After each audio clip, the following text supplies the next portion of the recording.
तरह से समाज को अपने प्रोग्राम के जरिए बांट रहे हैं। देखिए किस तरह से समाज में नफरत फैला रहे हैं। दिन रात इन लोगों का काम ही सिर्फ एक है कि किस तरह से समाज को बांटा जाए।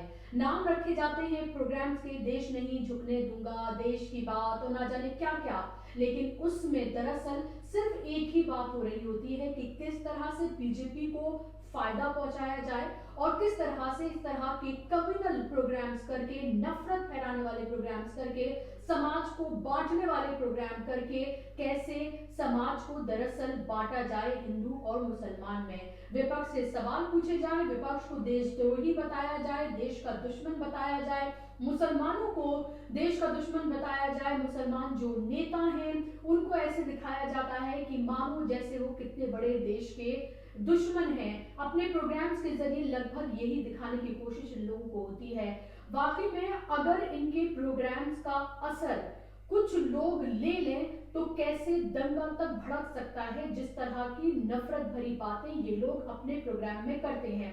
और ये जो नफरत है वो सिर्फ स्टूडियो तक महदूद नहीं है, बल्कि आप ये देखें कि इसका खामियाजा हर रोज कोई ना कोई मासूम मुसलमान सड़क पर भुगत रहा होता है।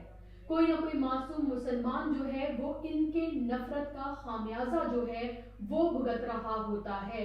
ये जो डिबेट्स हैं ये सिर्फ टीवी चैनल्स तक महदूद नहीं है, बल्कि इनका असर जो है वो समाज पर किस तरह से हो रहा है। क्योंकि सोचिए आपके करोड़ों लोग जो उनको दिन रात देखते हैं, अगर कुछ लोग भी उनमें से इनकी बातों को अंतिम सत्य मानकर अगर यकीन कर लें तो सोचिए समाज में क्या क्या हो सकता है। और सोचने की जरूरत नहीं, आप खुद अपने आसपास देख रहे हैं कि समाज में क्या क्या हो रहा है इनके जहर फैलाने की वजह से।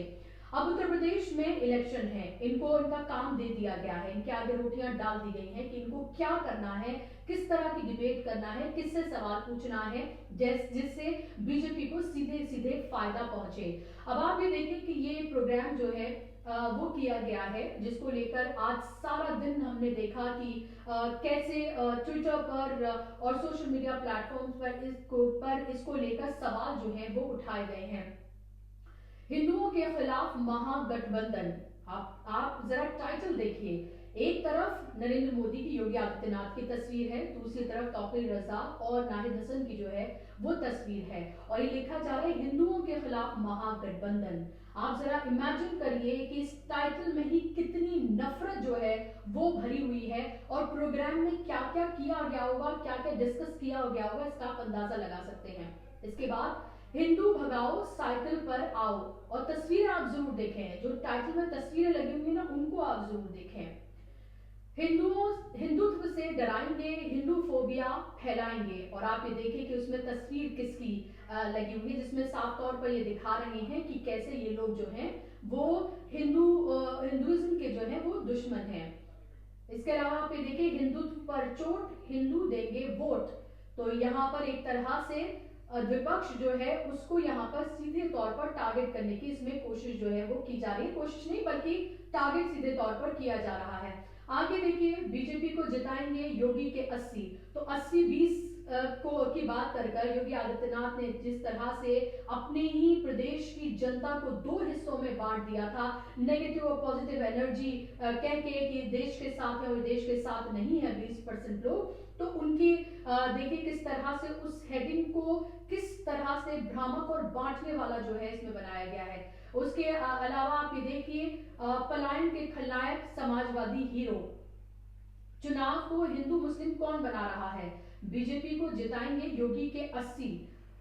इसके अलावा आप ये देखिए कि हिंदुत्व की चोट, हिंदू देंगे वोट, ये आप तमाम में आप ये देखिए कि लगातार मेरा प्रोग्राम छोटा पड़ जाएगा, लेकिन इनकी नफरत जो है, जो हर रोज प्रोग्राम में ये नफरत बांटते हैं वो कम नहीं पड़ेगी। 1984 का नरसंहार लिंचिंग नहीं, जब लिंचिंग पर राहुल गांधी ने सवाल उठाया था, जो हिंदू हित की बात करेगा, 2022 में हिंदुत्व ही हिट है। आप ये देखिए किस तरह से अपना वर्डिक्ट ये दे रहे हैं।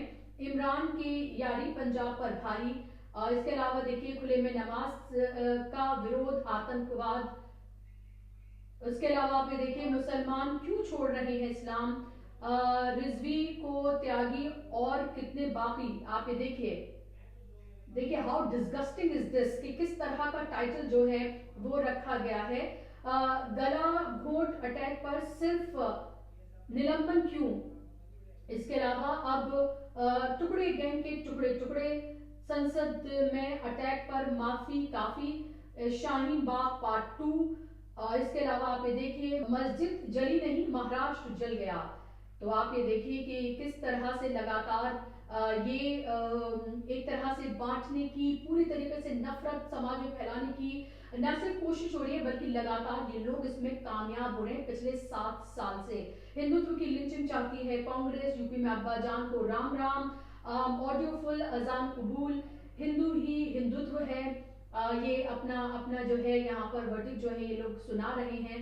मैंने आपसे कहा कि इतने टाइटल्स हैं और हर रोज इस तरह से अंबानी का ये चैनल जो है अपने नफरती टट्टुओं के जरिए, नफरती एंकर्स के जरिए ये नफरत जो है हर रोज प्रोग्राम के जरिए फैलाता है, जिसका निशाना सीधे तौर पर आम मुसलमान जो है बनते हैं। उनको दिन रात जो है इस तरह से टारगेट किया जाता है, नफरत फैलाई जाती है, विपक्ष से तमाम सख्त सवाल पूछे जाते हैं, बीजेपी को वॉकओवर दिया जाता है। वो तमाम एजेंडा जो बीजेपी चाहती है वो उन चैनल्स के जरिए दिन रात चलाया जाता है, क्योंकि लोगों के आगे रोटियां डाल दी जाती हैं और इन्हें इससे ज्यादा इससे कोई मतलब नहीं है। इनकी आइडियोलॉजी सिर्फ एक है, पैसा। इनके आगे पैसा फेंका जाता है, डमरू बजाया जाता है और बंदर नाचना शुरू कर देते हैं। लेकिन इनकी इस गंदगी, इस गलाजत का, इस नफरत का खामियाजा आम मुसलमान हर रोज भुगतते हैं। पिछले 7 साल से जिस तरह से दिन रात नफरत परोसी जा रही है टीवी गोदी चैनल्स के जरिए, जहां वो आपके सरोकार से जुड़े कोई मुद्दे नहीं उठाते हैं। बेरोजगारी का मुद्दा नदारद होगा, महंगाई का मुद्दा नदारद होगा, सरकार की नीतियों से जुड़े सवाल नदारद होंगे, सरकार से सवाल नदारद होंगे। यानी कि सरकार की गोद में बैठकर ये सिर्फ और सिर्फ सवाल जो है वो पूछते हैं विपक्ष से, कटघरे में ये खड़ा करते हैं मुसलमानों को, मुसलमान नेताओं को। हर आप देखिए वैसे एक बयान दे दो और फिर आप देखिए कि क्या हो हल्ला मचाया जाता है। ये वही लोग हैं जो तौकीर रजा के बयान पर तो न जाने कितनी डिबेट्स कर दी गई, लेकिन वही यति नरसिंहानंद सरस्वती से लेकर अन्नपूर्णा से लेकर और ऐसे ही तमाम जो सो कॉल्ड संत हैं उनकी तरफ से किस तरह की कत्लेआम की कौर मुसलमानों के लिए दी जाती है, हथियार उठाने की बात कही जाती है, लेकिन उसको लेकर कोई डिबेट ये लोग नहीं करते हैं, क्योंकि इनके एजेंडे पर ये सूट ही नहीं करता है। खोद खोद कर फेक न्यूज के जरिए ये लोग एजेंडा सेट करते हैं और उसमें आप ये देखिए कि कैसे ये लोग नफरत फैलाते हैं।